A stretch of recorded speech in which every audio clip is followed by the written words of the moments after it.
Juízes capítulo 1, versículos 1 a 10. Depois da morte de Josué, os filhos de Israel consultaram o Senhor, dizendo: quem de nós será a primeira tribo a lutar contra os cananeus? O Senhor respondeu: a tribo de Judá será a primeira. Eis que entreguei a terra nas mãos desta tribo. Então os filhos de Judá disseram aos seus irmãos da tribo de Simeão: venham conosco a herança que nos caiu por sorteio e lutemos contra os cananeus. Depois também nós iremos com vocês a herança que lhes caiu por sorteio. E os filhos de Simeão foram com eles. Os filhos de Judá atacaram e o Senhor lhes entregou nas mãos os cananeus e os ferezeus. E em Bezeque mataram 10.000 homens. Em Bezeque encontraram Adoni-Bezeque e lutaram contra ele e derrotaram os cananeus e os ferezeus. Adoni-Bezeque fugiu, mas eles o perseguiram e, prendendo-o, lhe cortaram os polegares das mãos e dos pés. Então Adoni-Bezeque disse: 70 reis, a quem haviam sido cortados os polegares das mãos e dos pés, apanhavam migalhas debaixo da minha mesa. Assim como eu fiz, assim Deus me retribuiu. E o levaram a Jerusalém, onde morreu. Os filhos de Judá atacaram Jerusalém e, tomando-a, mataram os seus moradores e puseram fogo na cidade. Depois, os filhos de Judá foram lutar contra os cananeus que habitavam nas montanhas, no Neguebe e na Cefelá. Também atacaram os cananeus que moravam em Hebrom, cujo nome antes era Kiriat Arba, e derrotaram Sesai, Aimã e Talmai. Palavra do Senhor, graças a Deus. Boa noite, minha irmã. Boa noite, meu irmão. Hoje é dia 9 de agosto, você já sabe disso, né? Porque eu estou fazendo hoje a meditação agora à noite. Hoje foi um dia atípico e um dia com muitas atividades. Você que já conhece aí a minha rotina, né? Que eu vou falando aqui. Eu acordei 3h30 da manhã, saí de Saquarema às 4 e às 3h40 eu ia fazer a meditação, mas eu não consegui, né? Não ia dar tempo de rodar o vídeo no Wi-Fi, essa coisa toda. E aí o ônibus que eu peguei na Novo Rio para vir para Nilópolis se atrasou muito na Avenida Brasil, e aí as coisas foram acontecendo, as atividades do dia, e aqui estamos nesse momento. Bom, então em vez das 6 horas da manhã, você está recebendo a meditação aí depois das 6 da noite, tá bom? A noite está começando e nessa noite que está começando, hoje 9 de agosto, é aniversário da Iranildes, lá de Caxias. Um beijo no teu coração. Ontem ela me mandou mensagem: Alessandra, ora lá por mim. Eu já orei por você, minha flor, hoje durante o dia, né? Mas eu não poderia deixar de te mencionar aqui.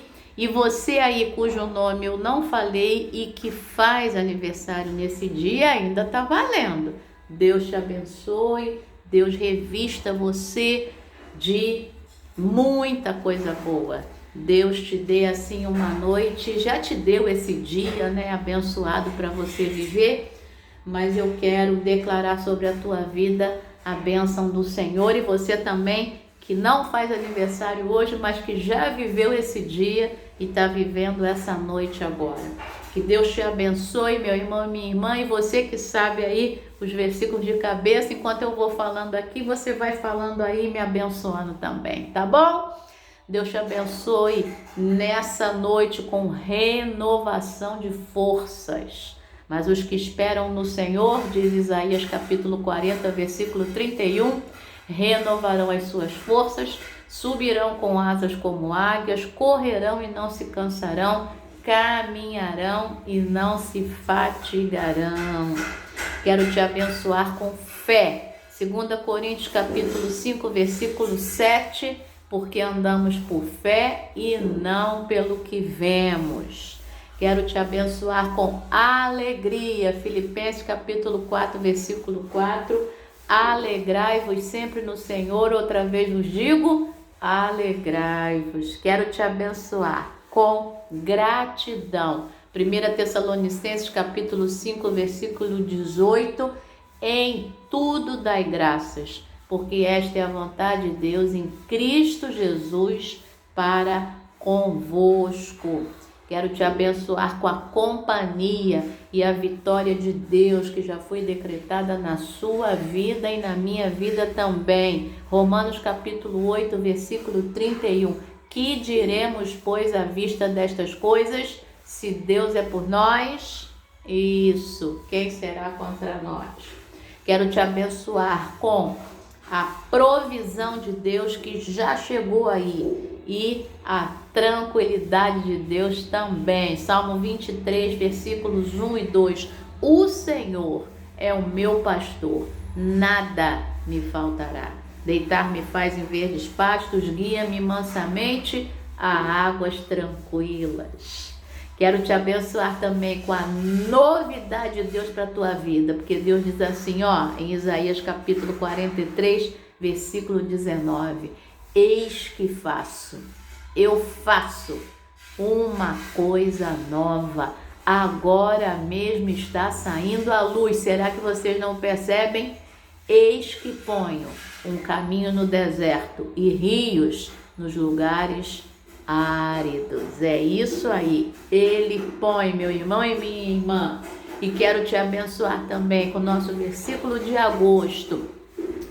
Com a luz de Deus, para te aquecer, para te iluminar, para te apontar, te mostrar o caminho a seguir. João capítulo 8, versículo 12, é o próprio Jesus que lhes falou dizendo: eu sou a luz do mundo, quem me segue não andará em trevas, mas terá a luz da vida. Que seja assim, meu irmão e minha irmã, na tua vida aí, tá bom? E na minha também.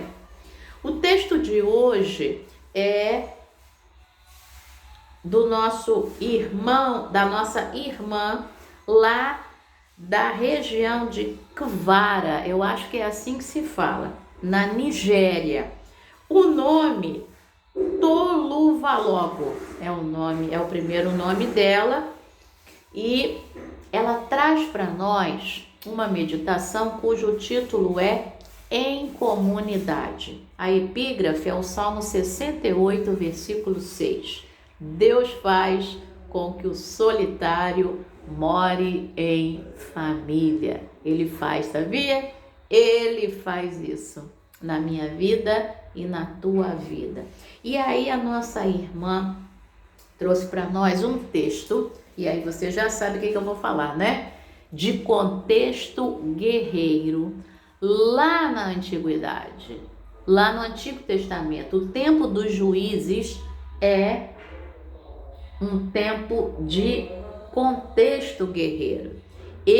O livro de Juízes é o tempo todo esse contexto. Isso começa lá no livro de Josué, no tempo de conquista da terra. E havia na antiguidade as guerras de conquista. Você já deve ter estudado isso no colégio. Então, esses textos que nós lemos de guerras de conquista são textos para nós interpretarmos na nossa atualidade como guerras de conquista espiritual. Porque o Novo Testamento vai dizer, o apóstolo Paulo vai dizer que a nossa guerra não é contra carne e sangue, ou seja, a nossa guerra não é contra o ser humano, a nossa guerra é contra principados e potestades, contra os dominadores deste mundo tenebroso, contra as hostes espirituais da maldade. Nossa guerra é com a armadura de Deus. Assim diz lá em Efésios capítulo 6. Então a nossa guerra é com a armadura de Deus. A gente precisa ser fortalecido no Senhor e na força do seu poder. E as armas da nossa guerra não são carnais, mas são poderosas em Deus. O apóstolo Paulo também vai dizer isso. Então, toda vez que você pegar um texto do Antigo Testamento, um texto da antiguidade, de contexto guerreiro, é preciso interpretar nessa linha. E aí, a lição que a nossa irmã traz para nós é exatamente essa questão da comunidade, da ajuda mútua, que é o que aconteceu aqui. O texto vai dizer que depois que o Josué morre, os filhos de Israel vão consultar o Senhor. Então já tem lição para a gente no texto. É preciso consultar ao Senhor para tomar decisões. Eu preciso consultar ao Senhor para tomar decisões. Você precisa consultar ao Senhor para tomar decisões e esperar o Senhor responder. E aí o Senhor respondeu que a tribo de Judá seria a primeira a lutar contra os cananeus, que eram os que estavam ali naquela terra que já estava prometida ao povo. E aí os filhos de Judá, versículo 3, disseram aos seus irmãos da tribo de Simeão: venham conosco à herança que nos caiu por sorteio e lutemos contra os cananeus. Depois também nós iremos com vocês à herança que lhes caiu por sorteio. Ou seja, venham nos ajudar. Nós precisamos de ajuda. A segunda lição é essa. Eu preciso de ajuda. Eu preciso de você. Você precisa de mim. E aí, se a gente precisa de ajuda para uma guerra, a gente precisa pedir ajuda. Tem que deixar o orgulho de lado, achar que somos autossuficientes, deixa tudo isso de lado e pedir ajuda. E aí, eles pediram ajuda e depois eles foram lutar junto. Terceira lição: lute junto. Faça a sua parte e deixe o outro também lutar junto com você. E a última coisa: aquilo que você não consegue, Deus vai fazer. A gente luta, aquilo que a gente pode fazer, aquilo que a gente pode resolver, a gente resolve. Mas aquilo que não pode ser resolvido por nós, é o Senhor que vai estabelecer, é o Senhor que vai resolver. E a vitória vem dele. É ele que nos dá a sabedoria e a força para lutarmos. E é ele que luta em nosso favor quando essa sabedoria e força não são suficientes. Quando entra no campo do milagre, é Deus que vai realizar na nossa vida. Então, meu irmão e minha irmã, preste atenção. Consulte ao Senhor.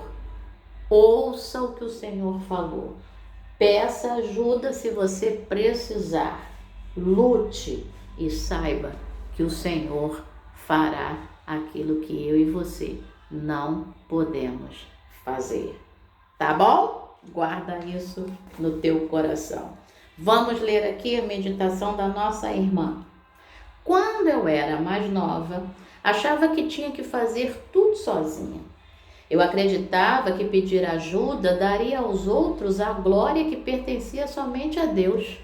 No entanto, à medida que envelheci, percebi que Deus me criou e me colocou no meio das pessoas, família, amigos e comunidade, porque eu preciso delas. Aprendi que aceitar ajuda é uma forma de reconhecer que não posso fazer tudo sozinha. Preciso de Deus e da ajuda de outras pessoas ao meu redor. Ao longo dos anos, vi Deus entrar em minha vida como um abraço caloroso de um amigo.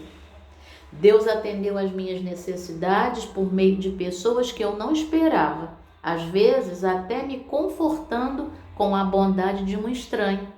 Deus trabalha de formas misteriosas. Na leitura das Escrituras de hoje, Judá pediu ajuda a seu irmão Simeão na batalha contra os cananeus. Enquanto eles lutavam lado a lado, Deus lhes deu a vitória. Muitas vezes, Deus nos alcança por meio da família e da comunidade. Não há problema em pedir ajuda, mesmo quando ajudamos as pessoas ao nosso redor. Quando o fazemos, participamos dos milagres de Deus. É isso. Então, de repente você é uma pessoa que ajuda todo mundo, mas na hora de você pedir ajuda, você fica sem graça, você, meu Deus, o que vão pensar? Para com isso. Se é momento agora de pedir ajuda, peça ajuda. Faça isso. Vamos orar com a nossa irmã aqui. Pai querido, obrigada pela família e por todas as pessoas que tu usaste para realizar teu propósito em nossa vida. Ajuda-nos a confiar continuamente em ti. Em nome de Jesus, amém. Pensamento para hoje, para essa noite: Deus me alcança através da minha comunidade. Então, meu irmão e minha irmã, você que está ouvindo agora à noite, você que vai ouvir amanhã, depois, guarda isso no teu coração. Deus te alcança através da tua comunidade. E ela pede, oremos por coragem para pedirmos ajuda. Pai, nessa hora, nós oramos, Senhor, por coragem, para pedirmos ajuda, para reconhecermos que precisamos de ajuda. Nos dá essa coragem, Senhor. Nos dá essa força, nos dá essa humildade, Deus, nessa hora, Pai. Nessa noite eu te peço, ou se meu irmão está ouvindo de dia, nesse dia eu te peço coragem para pedirmos ajuda. E eu te agradeço pela vida da Iranildes e pela vida de tantos outros irmãos que completam mais um ano de vida nesse 9 de agosto. Que o Senhor os abençoe em nome de Jesus. Amém. Excelente noite, você que está ouvindo de dia. Excelente dia. Deus te abençoe. Amém.